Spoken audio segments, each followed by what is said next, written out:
आदाब, इस्तकबाल है। मैं हूं आपके साथ अबू हुरैरा। अंग्रेजों की गुलामी के बाद हमारा मुल्क 15 अगस्त 1947 को आजाद हुआ।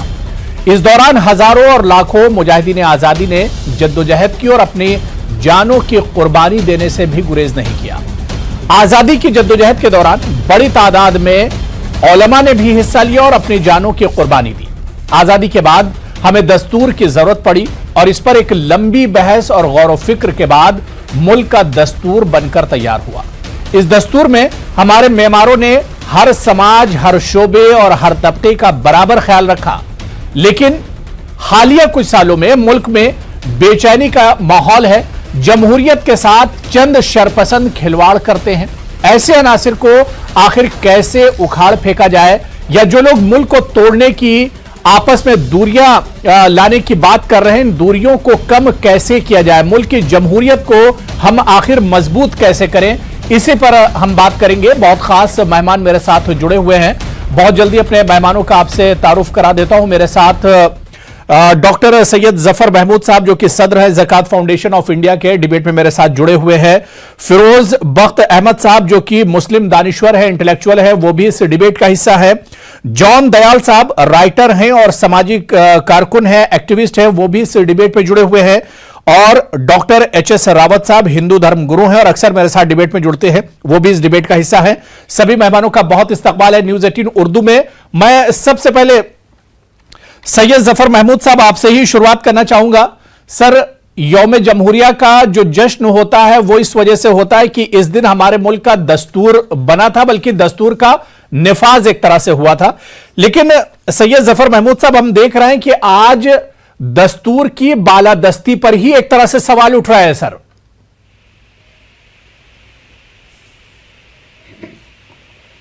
जी बहुत शुक्रिया आपका, आपने मुझे यहाँ बुलाया। तो एक तो यौम जमहूरिया की मुबारकबाद आप कबूल करें और आपके थ्रू बाकी सब लोग कबूल करें पूरे मुल्क में। तो हम इस मौके पर ये याद कर लेते हैं कि जो प्रोविजनल चेयरमैन थे कॉन्स्टिट्यूएंट असेंबली के, डॉक्टर सच्चिदानंद सिन्हा, जब उन्होंने बोलना शुरू किया था तो सबसे पहले उन्होंने अल्लामा इकबाल का शेर पढ़ा था कि कुछ बात है कि हस्ती मिटती नहीं हमारी, सदियों रहा है दुश्मन दौरे ज़मा हमारा। तो अब मैं आपको कुछ ऐसे बातें बता रहा हूँ जिससे कि हम आपकी डिबेट में इंशाल्लाह अच्छी तरह से शामिल हो सकेंगे जी। तो डॉक्टर राजेंद्र प्रसाद जब इलेक्ट किए गए असेंबली के प्रेसिडेंट, कॉन्स्टिट्यूएंट असेंबली के, तो उनको एस्कॉर्ट करके पोडियम तक ले गए थे मौलाना आज़ाद। और मौलाना आज़ाद कई कमेटियों के मेंबर भी बनाए गए, और रफ़ी अहमद क़िदवाई साहब बनाए गए, खान अब्दुल गफ्फार खां बनाए गए, आसिफ अली ने जो है वो दिल्ली को रिकमेंड किया, दिन बेगम एजाज रसूल, नज़ीरुद्दीन वेस्ट बंगाल के, हुसैन इमाम, मोहम्मद ताहिर बिहार के, ये सब लोग शामिल हुए। और काजी सैयद साहब ने तो खैर abolition of reservation of seat for minorities ही का रेजोल्यूशन पास किया था। मेरा कहने का मतलब ये है कि बड़ी तादाद में मुस्लिम दानिश्वर और रिप्रेजेंटेटिव डिफरेंट स्टेट्स के उसमें शामिल थे। और जो गुरमुख सिंह मुसाफिर थे, उन्होंने भी अल्लामा इकबाल के शेर से अपनी शुरुआत की थी। तो कॉन्स्टिट्यूएंट असेंबली शुरू इसी जज्बे के साथ हुई थी कि मजहब नहीं सिखाता आपस में बैर रखना, हिंदी है हम वतन है हिंदोस्तां हमारा। तो कॉन्स्टिट्यूशन की जो वैल्यूज़ हैं वो हमसे हमारे पर पूरी तरह से आया है। और ये एक बहुत अच्छा मौका होता है, साल में एक बार आता है 26 जनवरी का, कि उस दिन हम कॉन्स्टिट्यूशनल वैल्यूज़ जो हमारी दस्तूरी कदरें हैं उनको दोबारा ताज़ा तौर पे याद कर लें और उस पर अमल दरामद करने की कोशिश करें। बिल्कुल। अब आप जो अभी फरमा रहे थे उसको तो मैं, अंग्रेज़ी का वर्ड है एबरेशन, कुछ थोड़ा एबरेशन तो कहीं ना कहीं कुछ न कुछ पूरी दुनिया में मुख्तलिफ समाजों में, सोसाइटीज़ में होता रहता है। वो भी एक एबरेशन ही है।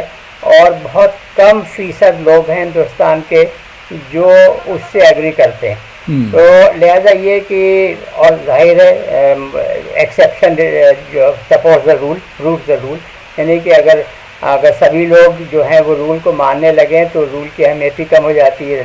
तो रूल की मजबूती ही इसी से होती है कि कभी न कभी कुछ उसका वायलेशन अगर हो तो उसको फिर ठीक करने की कोशिश करें according to the prescribed injunctions. तो वो सब कॉन्स्टिट्यूशन में प्रोवाइडेड है।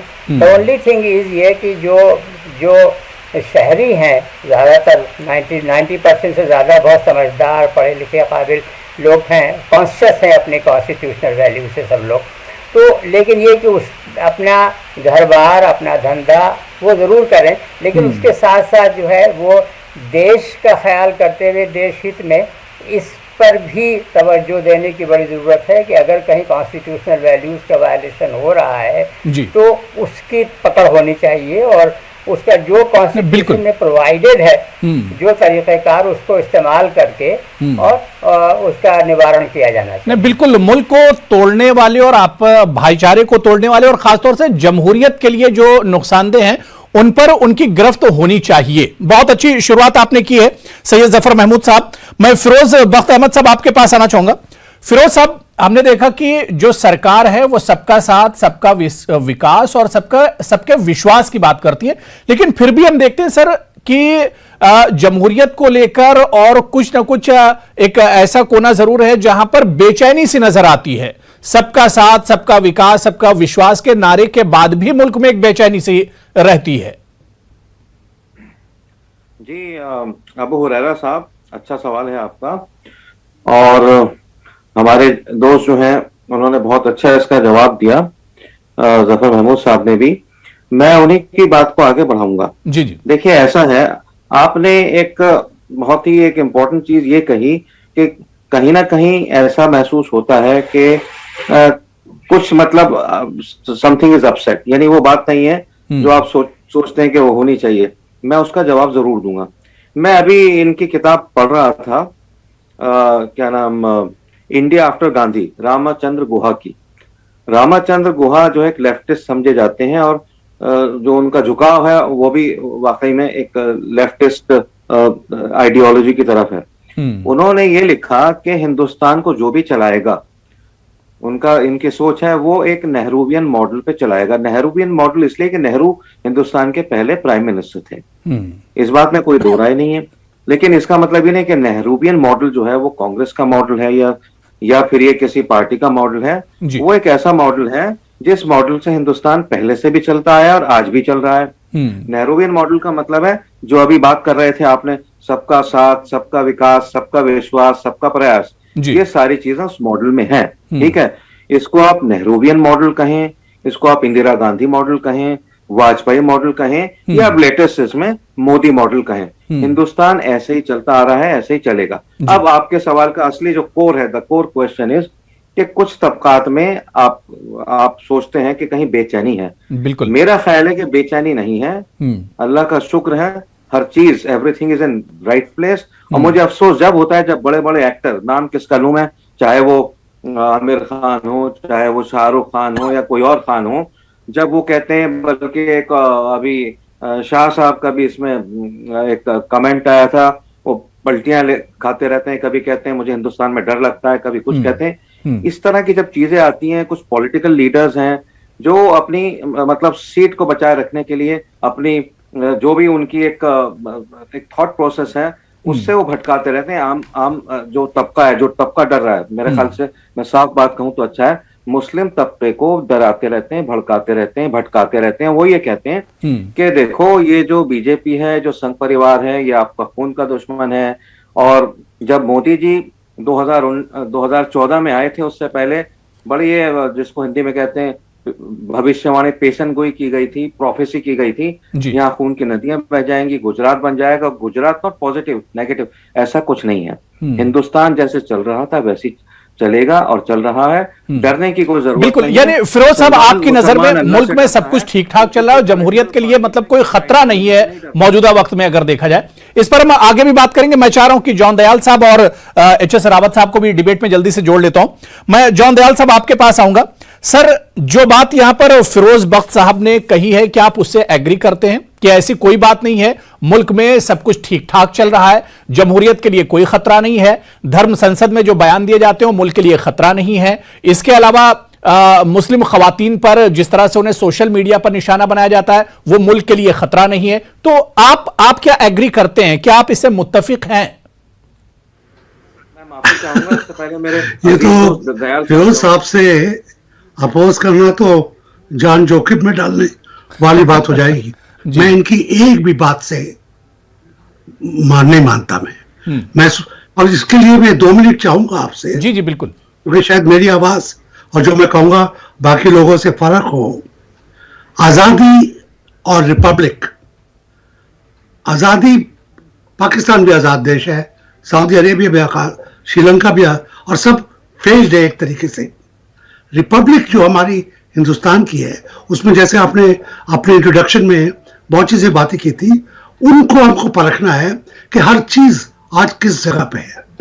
सेक्युलरिज्म किस जगह पर है, फ्रेटर्निटी, भाईचारा कहां पर है, सरकार किस तरीके से गरीबों का पार्टिसिपेटरी लेके चलती है। ये तीनों अगर चीजें आप देखते हैं तो यहां पे आप पाएंगे फ्रेटर्निटी को आज क्या हुआ है। दोस्त दोस्त ना रहा, लोग एक दूसरे के दुश्मन हो रहे हैं, खुलेआम कह रहे हैं कि जंग कर दो, जिनोसाइड कर दो। इंटरनेशनल ऑर्गेनाइजेशन कह रही है कि 8वें दर्जे पर आ गया है जिनोसाइड के। ये हो गया फ्रेटर्निटी काल। ये तो हमको ठीक नहीं है, इसको एकदम हमको वापस जाना है।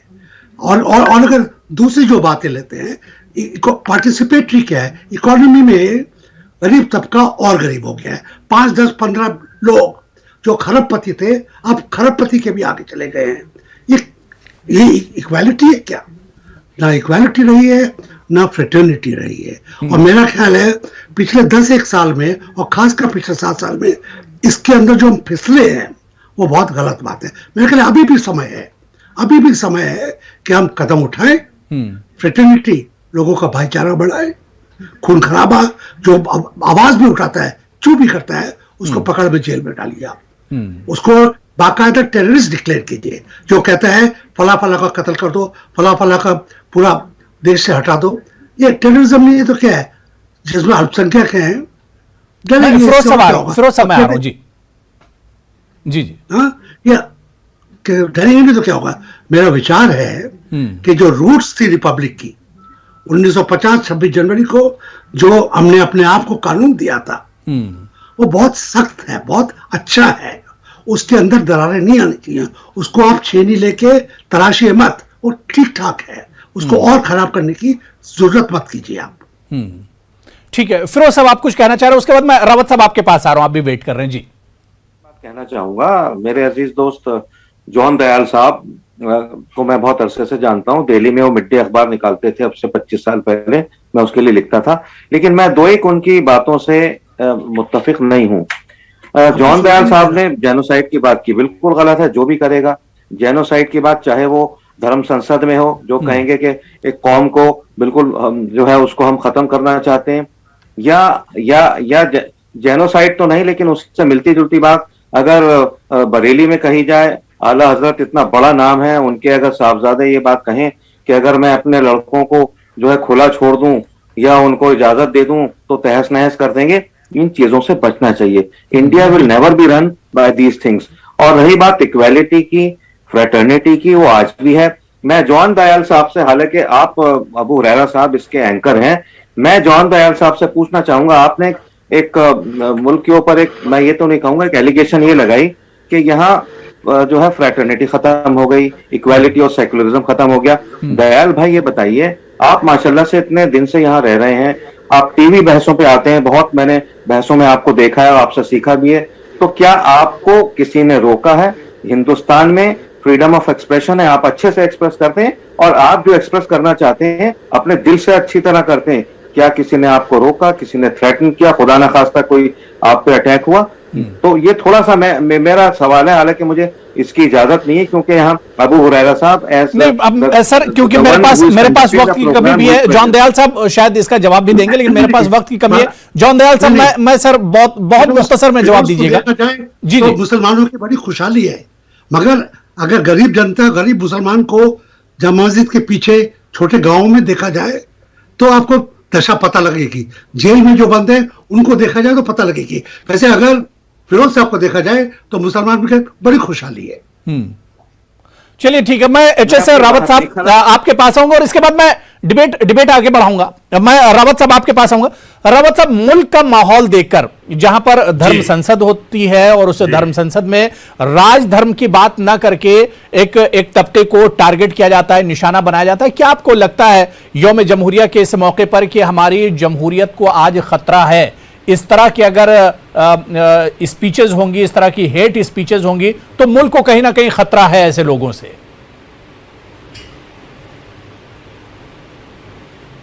देखिए, ऐसा कोई भी खतरा नहीं है अबू हुरैरा साहब। अभी मैं जॉन दाल साहब को सुन रहा था, उनका दर्द वाकई समझने वाला दर्द है उनका, क्योंकि आज 7-8 साल पहले से जो सरकारें थी उनमें हिंदुओं का बड़ा कन्वर्जन हो रहा था, बाहर से वेटिकन से पैसा बहुत आता था और दयाल साहब बड़े आराम से अपने मुकाम की तरफ अग्रसर थे, क्योंकि गरीब जो हिंदू थे उनको कन्वर्ट कर रहे थे, उनको ईसाई बनाया जा रहा था। अब वहां पर हथौड़ा लगा है सरकार का, सरकार ने उसको रोक दिया, विदेशी फंड को रोक दिया, तो जॉन दयाल साहब को अब ये देश में तकलीफ होने लगी है। उनको लग रहा है कि भाई यहाँ तो देश में धर्म संसद हो रही है। जॉन दयाल साहब राइटर हैं, इन्होंने तब नहीं लिखा जब जम्मू कश्मीर के अंदर मस्जिदों से बोला जाता था कि या तो हिंदू और मुसलमान बन जाओ पंडितों, नहीं तो ये कश्मीर खाली कर दो, और कश्मीर खाली हो गया। उस समय जॉन दयाल साहब को कुछ नजर नहीं आता था। हामिद अंसारी साहब जो बोल रहे थे कि 10 साल वो उपराष्ट्रपति रहे, उसके बाद बोलते हैं कि देश में खतरा है। तो मुझे लगता है रावत साहब जो बात यहाँ पर जॉन दयाल जी ने की, या जो बात यहाँ पर फिरोज अहमद बख्श साहब ने कही, अगर ये बात बरेली से हो और मुल्क के खिलाफ हो तब भी इसे जस्टिफाई नहीं किया जा सकता है। ये बात हरिद्वार से हो और मुल्क के खिलाफ हो, मुल्क को तोड़ने वाली हो, तब भी उसके जस्टिफाई नहीं किया जा सकता है, उसके साथ नहीं जाया जा सकता है। जमहूरियत को मजबूत कैसे किया जाए, जमहूरियत को मजबूत कैसे किया जाए, इस पर हम चर्चा कर रहे हैं। इससे कितनी बार पहले बोला गया है, हिंदुओं के खिलाफ आग उगली गई है, उससे पहले कभी नहीं बोला गया। इमाम बुखारी पर 56 मुकदमे, वो सरकार में कभी उनको अरेस्ट नहीं किया, और ये बोला जाता है कि उपद्रव हो जाएंगे। ये चीजें तो देखिए सरकार, इसे सरकार और इंतजामिया को देखना चाहिए, नहीं कर सकती है, इसे सरकार और इंतजामिया को देखना चाहिए। मैं सैयद जफर महमूद साहब, मैं आपके पास आऊंगा। जफर महमूद साहब, क्योंकि जफर महमूद साहब, क्या वाकई में आपको लगता है कि हिंदुस्तान तो तहजीबों का मुल्क है, गंगा जमनी तहजीब के लिए जाना जाता है, और जो बात यहां पर एचएस रावत साहब ने कश्मीर की, तो कश्मीर भी अपनी कश्मीरियत के लिए जाना जाता है। कश्मीर और आज भी बहुत से कश्मीरी ऐसे हैं जो कश्मीरी पंडितों के कश्मीर से निकाले जाने का दर्द उनके अंदर है। लेकिन क्या वाकई में मुल्क की जो तस्वीर है वो ये बताती है कि अदम इत्मीनान कहीं ना कहीं है मुल्क में, जमहूरियत को कहीं ना कहीं ठेस पहुंची है? देखिए, मैंने आपसे पहले भी अर्ज किया था कि जो बात आप अदम इत्मीनान की कर रहे हैं, तो कोई समाज पूरी दुनिया में ऐसा नहीं होता है जिसमें हमेशा बड़ा 100% इत्मीनान हो। तो कहीं ना कहीं कोई ना कोई अदम इत्मीनानियत जरूर हो रहती है, ये तो पहले हम ये बात मान लें जी। दूसरी बात ये कि इसका ये भी देखना चाहिए कि जो आप जो रेफ़र कर रहे हैं कि जो कुछ गुफ्तगू हुई, जो कुछ बातें कही गई धर्म संसद में, या वो बता रहे हैं कि तो उसकी जो एक it's violation of law and order, violation of the basic law, उसमें law should takes its own course, और इस मामले में भी लॉ जो है वो अपना कोर्स ले रहा है। यहाँ तक कि सुप्रीम कोर्ट ने भी इंटरवीन किया, और उसकी वजह से जो अरेस्ट होने हैं वो हो रहे हैं। तो हमें ये बात मान के चलना चाहिए कि अगर कहीं छुटपुट 1-2%, 4% कहीं कोई वायलेशन कानून का या दस्तूर का अगर होता है, तो वो ह्यूमन नेचर का पार्ट है। उसके अलावा ये कि उसका पर्पस भी और कर लेना बड़ा ज़रूरी है। पर्पस है उसका पॉलिटिकल, सियासी मकसद है, और जब वो सियासी मकसद जो है वो फुलफिल हो जाता है, तो उसके बाद फिर वो बात भी ख़त्म हो जाती है। आप ये देखिए ना कि ये जो संसद हुई, जो कुछ बातचीत हुई, वो अभी हाल में हुई है, 2-4 हफ्ते के अंदर अंदर ही, जबकि ये 2-4 साल पहले भी हो सकती थी, लेकिन ये हुई नहीं, क्योंकि उस वक्त पॉलिटिकल रिक्वायरमेंट नहीं था ऐसा करने वालों का। तो लिहाजा इस बात को गौर करके समझ लेना चाहिए कि मकसद उसका पॉलिटिकल है। और सच्ची बात अगर देखा जाए तो उसमें मतलब ये नहीं है कि वाकई ऐसा कुछ करना है जैसा कि कहा गया, लेकिन ये कि कहना भी नहीं चाहिए था, वो इमोरल भी है और कोर्ट जो है वो उसको देखभाल कर रहा है। बिल्कुल, यानी हमारी सियासत में जो बदलाव आया इससे भी हमारी जमहूरियत को कहीं ना कहीं खतरा पहुंचा है, और खतरा एक तरह से है। मैं फिरोज बख्त अहमद साहब आपके पास आना चाहूंगा। फिरोज बख्त साहब, क्या आपको लगता है कि जहां पर इस तरह के वाकयात होते हैं, धर्म संसद का, क्योंकि हालिया दिनों ये पूरा मामला हुआ है, इस वजह से मैं इसे कोट कर रहा हूं, या बरेली में जो कुछ हुआ, जिस तरह की बयानबाजी की गई, इस तरह के वाकयात में मेजॉरिटी और अक्सरियत की जो खामोशी है वो ज्यादा नुकसान पहुंचाती है। अगर धर्म संसद हुआ था और उसके बाद हिंदू भाई खड़े होते और उनकी मुखालिफत करते, पिछले दिनों हमने देखा कि धर्म संसद की मुखालिफत मुस्लिम राष्ट्रीय मंच से भी की गई, लेकिन मोहन भागवत जी या आरएसएस की तरफ से कोई बयान नहीं आया। तो मेजॉरिटी की जो खामोशी है वो भी नुकसानदेह है ऐसे में।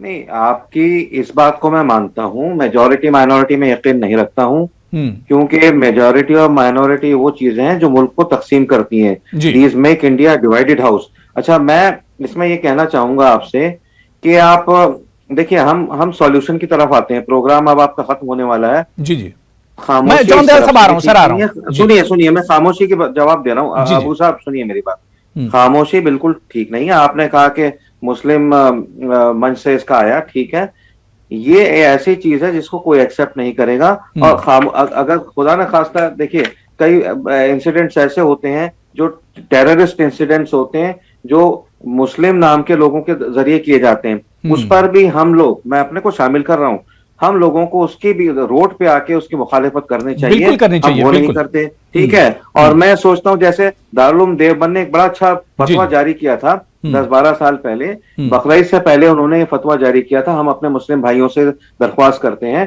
कि वो गाय को ज़िबा ना करें, क्योंकि गाय हमारे हम वतनों, हमारे बिरादरान वतनों की जो है माँ है। तो ये हमें इस तरह से चलना है। और अगर आप बिल्कुल इसके खिलाफ आवाज उठानी चाहिए, क्योंकि मेरे पास वक्त की कमी है। जॉन दयाल जी, जो दूरियां बढ़ी, इन दूरियों को कम कैसे किया जाए? बहुत मुख्तसर में, वक्त की कमी है। बहुत अच्छी बातचीत हो रही, लेकिन वक्त की कमी है मेरे पास। जी, अब जिस तरीके की बातें आपके चैनल पे जफर साहब को छोड़ के हुई, उससे दूरी कम होने थोड़ी तो रही नहीं। यहाँ पर हम कर रहे हैं जमहूरियत में सरकार, और सरकार को क्रिटिसाइज करना, किसी कौम को क्रिटिसाइज करना या देश को क्रिटिसाइज करना नहीं है। मेरा हक है जमहूरियत में कि अपनी सरकार से तलब करूं मैं कि आप क्या ठीक कर रहे हैं, क्या गलत कर रहे हैं। उससे मेरा जो हिंदुस्तान के प्रति प्यार है, यहाँ का पैदा हुआ हूं मैं, कहीं विदेश से नहीं आया मैं, उसको कोई कमी नहीं आती है। भारत की कोई भी सरकार जो आज के दिन में है, उससे तलब करना मेरा हक है। और जमहूरियत ने सबसे बड़ा हक ये मेरे को दिया है, क्योंकि पाकिस्तान के लोग शायद नहीं कर पाएंगे, सऊदी अरेबिया के नहीं कर पाएंगे, श्रीलंका के शायद नहीं कर पाएंगे। मैं हिंदुस्तान में हिंदुस्तानी ईसाई के हैसियत से अपनी सरकार से कड़वे से कड़वा सवाल भी पूछ सकता हूँ। और ये कन्वर्जन, धर्म वगैरह वगैरह, इसको इसमें मत लाइएगा। उसका मेरे पास जवाब है, मैं किसी और फोरम में दूंगा। नहीं, बिल्कुल जाहिर सी बात है कि जमहूरियत के लिए अगर खतरा है तो इसके लिए सबको मुत्तहिद होकर इसके खिलाफ उठना होगा, चाहे हिंदू हो या मुसलमान हो, सब मिलकर आएंगे, क्योंकि मुल्क की आजादी सबने मिलकर हासिल की है। और अगर आज मुल्क की जमहूरियत को खतरा है तो इसके खिलाफ भी सबको मिलकर आना होगा। बहुत बहुत सभी मेहमानों का बहुत बहुत शुक्रिया, बड़ी अच्छी बातचीत हो रही थी, वक्त की कमी है। सैयद जफर महमूद साहब, फिरोज बख्त साहब, जॉन दयाल जी और एच.एस. रावत साहब, मैं दोबारा नहीं आ सका, बहुत माजरत के साथ। बहुत बहुत शुक्रिया डिबेट में जुड़ने के लिए सभी मेहमानों का। आदाब।